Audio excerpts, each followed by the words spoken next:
សិវហ្វាននាងស្អប់នៅម៉ែនាងទីខ្ញុំមានប្អូនស្រីអ្នកម៉ែត្បាញសតគាត់មិនទុកខ្ញុំចោលទេ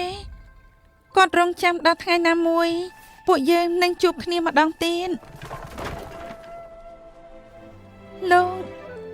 ស្អប់អ្នកម៉ែលោកមែនទេ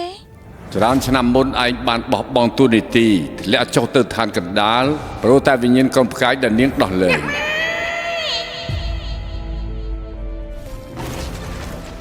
បើវិញ្ញាណក្រុមផ្កាយនៅវិលវល់អ្នកនាងនឹងរងភាពអាម៉ាស់គ្មានទីបញ្ចប់ម្ដាយឯងជាមនុស្សបាបខ្ញុំនឹងចាប់វាត្រឡប់មកវិញឯ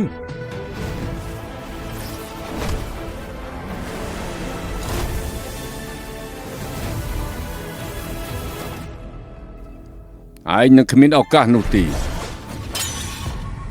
ខ្ញុំនឹងតាំងជាមួយលោកសរសៃសូត្រឋានសួគ៌ដាច់មេឃដីកំពុងតែញែកចេញពីគ្នាវិញ្ញាណក្រុមផ្កាយត្រឡប់ទៅកាន់កន្លែងដើមពេលខ្ញុំដោះស្រាយរឿងនេះរួចអតីតគ្រាន់តែជាអតីតនឹងគ្មានអ្នកណាបន្ទោសអ្នកម៉ែទៀតទេខ្ញុំនឹងលាងជម្រះបាបឲ្យអ្នកម៉ែ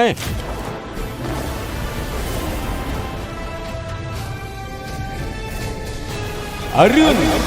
អតិទេពបង្ក្រាបបិសាចខានមនុស្ស